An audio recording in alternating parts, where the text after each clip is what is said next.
कि इन धर्म संसद में इस तरह की नफरत की बातें करने वालों के खिलाफ एक को भी गिरफ्तार नहीं किया जाता और जो जहर उगल रहे थे वो उल्टा पुलिस के पास जाकर कुरान करीम अल्लाह के कलाम के ताल्लुक से एफआईआर दर्ज करते हैं और इंस्पेक्टर साहब के सामने हंसते हुए मुस्कुराते हुए बात कर रहे हैं। ये भारत है जिसको आपको समझना है, ये वो भारत नहीं है जिसको हमारे बुजुर्गों ने अंग्रेजों से आजाद करवाया था। ये जो मौजूदा भारत है ये वो भारत नहीं है जिसको सन 57 की जंग आजादी में हमारे बुजुर्गों ने अपने खून से सरजमीन को लाल किया था।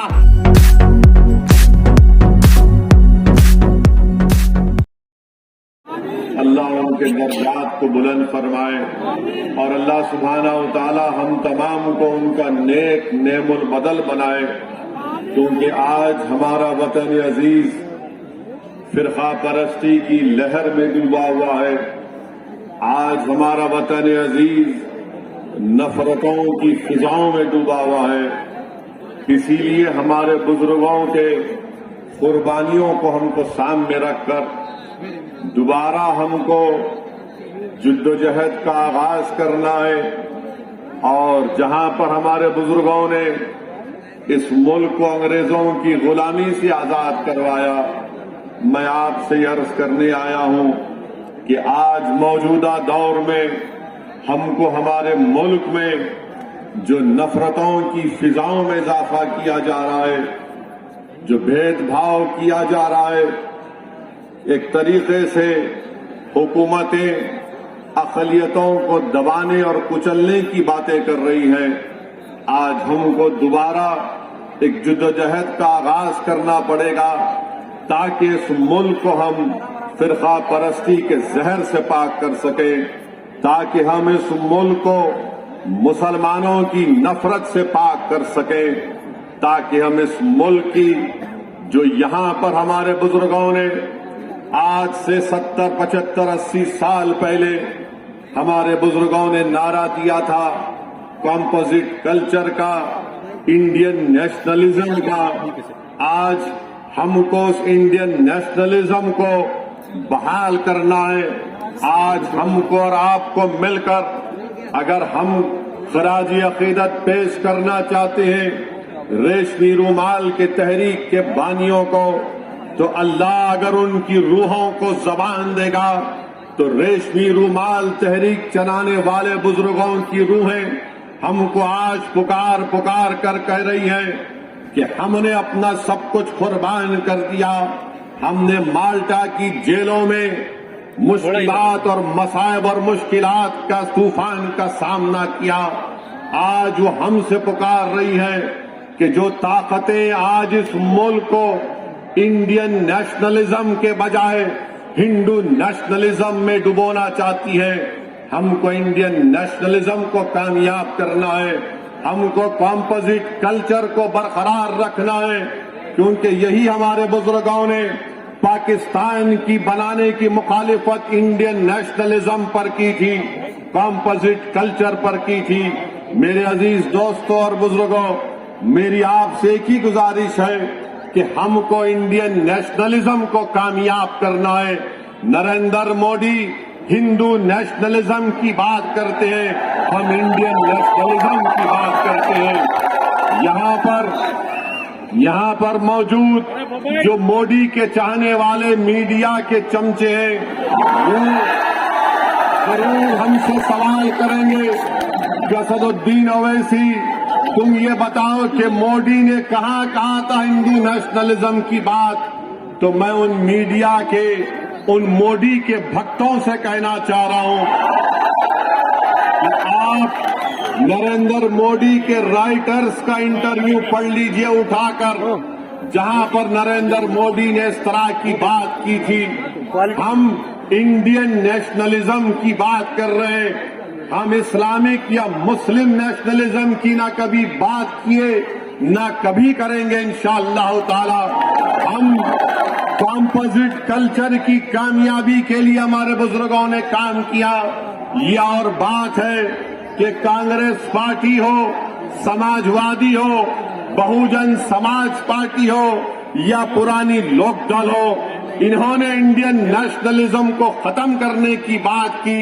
मगर आज असदुद्दीन ओवैसी मजलिस-ए-इत्तेहादुल मुस्लिमीन के इस प्लेटफॉर्म से खड़े होकर आप तमाम गयूर लोगों के सामने इस बात को दोहरा रहा है और आपके सामने अहद ले रहा है कि हम इंडियन नेशनलिज्म की बरकरारी के लिए काम करते आए हैं और इंशाअल्लाह ताला उसके ऊपर काम करते रहेंगे। मेरी आपसे एक ही गुजारिश है कि आप मजलिस-ए-इत्तेहादुल मुस्लिमीन का साथ दीजिए। ये सहारनपुर की एक तारीखी सरजमीन है। यहाँ पर चप्पे चप्पे पर हमारे बुजुर्गों की कुर्बानियों की निशानियां हैं। यहाँ पर हमारे बुजुर्गों की मेहनत और जुस्तजू और उनकी मेहनत का रंग आज अब हम देख रहे हैं। मेरे अजीज दोस्तों और बुजुर्गों, इस मुल्क में जो नफरत की फिजाओं में इजाफा कर रहा है, इस मुल्क में जो मुसलमानों से उनकी तबाही और बर्बादी की जो बातें की जा रही है, हमको जमहूरी तरीके से उसका मौसर जवाब देना है।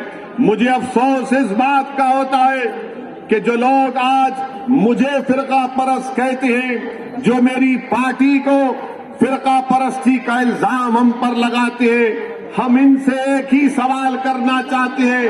बताओ, उत्तराखंड के हरिद्वार में जो धर्म संसद के नाम पर जो मुसलमानों के खिलाफ बातें की गई, इस पर आप अपनी खामोशी कब तोड़ेंगे? उत्तराखंड में बीजेपी की सरकार है। बताओ अमित शाह, तुम निजाम की बात करते हो, उत्तराखंड में तो आपका निजाम है। आपके निजाम के तहत वहां पर धर्म संसद होता है। पूरी बीजेपी की सरपरस्ती में उत्तराखंड हरिद्वार में धर्म संसद होता है। नरेंद्र मोदी के आशीर्वाद से, अमित शाह की ताईद से और योगी की पूरी भरपूर हिमायत से उत्तराखंड में धर्म संसद में इस बात का ऐलान किया जाता है कि जिस तरह म्यांमार में रोहिंग्या मुसलमानों को उनको मुल्क से निकाल दिया गया, उसी तरह भारत के मुसलमानों का हशर करने की बातें की जाती है। कहा जाता है कि 20 लाख मुसलमानों का कत्ल कर दिया जाए, मगर आपको जानकर हैरत नहीं होगी, आपको ताज्जुब भी नहीं होगा कि जब मुसलमानों को कत्लेआम की दावत दी जाती है, मुसलमानों को बर्बाद करने की बातें की जाती है, तो किसी एक को भी उत्तराखंड की हुकूमत ऐसी बुज़दिल और मुखन्निस हुकूमत है कि इन धर्म संसद में इस तरह की नफरत की बातें करने वालों के खिलाफ एक को भी गिरफ्तार नहीं किया जाता। और जो जहर उगल रहे थे वो उल्टा पुलिस के पास जाकर कुरान करीम, अल्लाह के कलाम के ताल्लुक से एफआईआर दर्ज करते हैं और इंस्पेक्टर साहब के सामने हंसते हुए, मुस्कुराते हुए बात कर रहे हैं। ये भारत है जिसको आपको समझना है। ये वो भारत नहीं है जिसको हमारे बुजुर्गों ने अंग्रेजों से आजाद करवाया था। ये जो मौजूदा भारत है, ये वो भारत नहीं है जिसको सन 57 की जंग आजादी में हमारे बुजुर्गों ने अपने खून से सरजमीन को लाल किया था। अगर हमने इस मुल्क को आजाद किया, इसमें बढ़ चढ़कर हिस्सा लिया, हमने काला पानी की सजा काटी, हमने सावरकर की तरह अंग्रेजों से अपनी जान की भीख नहीं मांगी, तो आज हमारे वतन में हमको धमकियां दी जाती है कि तुम्हारा कत्लेआम किया जाएगा, तुमको रोहिंग्या मुसलमानों की तरह तुम्हारा हाल कर दिया जाएगा। अरे कौन सी जमहूरियत की तुम बात कर रहे हो? कौन से संविधान की मोहब्बत में तुम काम कर रहे हो कि एक को भी गिरफ्तार नहीं करते? एक को भी गिरफ्तार नहीं करते।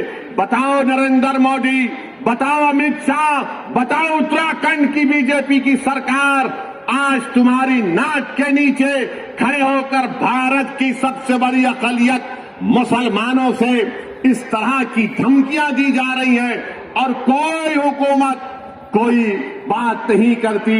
सबसे पहले अगर उत्तराखंड में किसी ने इन जालिमों के खिलाफ अगर कंप्लेन दी तो उसका नाम नैयर काज़मी मजलिस इत्तेहादुल मुस्लिमीन के सदर थे।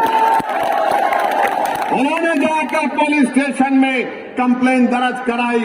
अब नैयर काज़मी मुझसे कह रहे थे कि उत्तराखंड में जगह जगह पर उसके खिलाफ एहतजाज हो रहा है, तो उत्तराखंड की बीजेपी की सरकार नैयर काज़मी के पास अपने लोगों को भिजा कर कहती है कि नैयर काज़मी, अगर तुम एहतजाज को बंद नहीं करोगे तो हम तुमको जेल में डाल देंगे। मैं उत्तराखंड की सरकार से कहना चाह रहा हूं, जेल में डालना है डाल दो, मगर याद रखो तुम हक की आवाज को दबा नहीं सकोगे। अगर आज नैयर काज़मी ने कंप्लेन दी तो भारत के संविधान को बचाने के लिए कंप्लेन दी।